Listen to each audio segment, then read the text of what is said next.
राहुल गांधी निराधार झूठ बोलकर लोगों को गुमराह करने का काम कर रहे हैं। जब तक भारतीय जनता पार्टी है, आरक्षण को कोई हाथ नहीं लगा सकता। कांग्रेस पार्टी ने हमेशा एससी, एसटी और ओबीसी के आरक्षण पर हमले किए। आदिवासियों को न्याय देने का काम नरेंद्र मोदी जी ने किया, द्रौपदी मुर्मू को राष्ट्रपति बनाकर। कल राहुल गांधी ने एक ट्वीट करके बोला है कि अगर बीजेपी की सरकार आई तो दलित, आदिवासी और पिछड़े लोगों का आरक्षण खत्म कर देगी और लोकतंत्र को बदल देने की बात कही। क्या मानते हो कि इस तरह से स्टेटमेंट? राहुल गांधी निराधार झूठ बोलकर लोगों को गुमराह करने का काम कर रहे हैं। भारतीय जनता पार्टी की सरकार इस देश में 10 साल से चल रही है और दोनों बार पूर्ण बहुमत की सरकार मिली है।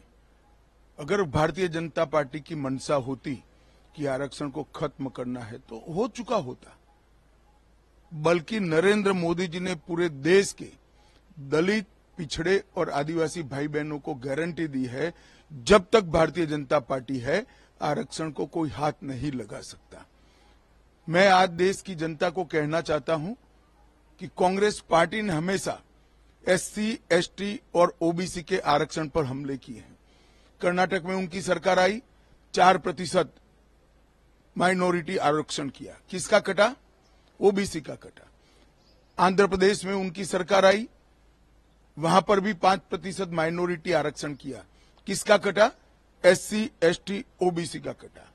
और जामिया मिलिया और अलीगढ़ यूनिवर्सिटी में भी आज भी एससी, एसटी, ओबीसी आरक्षण से महरूम है। इसका एकमात्र कारण कांग्रेस की एससी, एसटी, ओबीसी नीति है।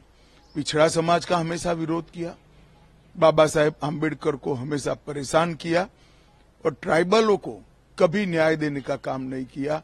आदिवासियों को न्याय देने का काम नरेंद्र मोदी जी ने किया, द्रौपदी मुर्मू को राष्ट्रपति बनाकर। मैं देश की जनता को फिर से एक मोदी गारंटी रिमाइंड कराना चाहता हूं, जब तक भारतीय जनता पार्टी राजनीति में है, एससी, एसटी और पिछड़ा वर्ग के आरक्षण को कुछ नहीं होने देगी। ये मोदी का गारंटी।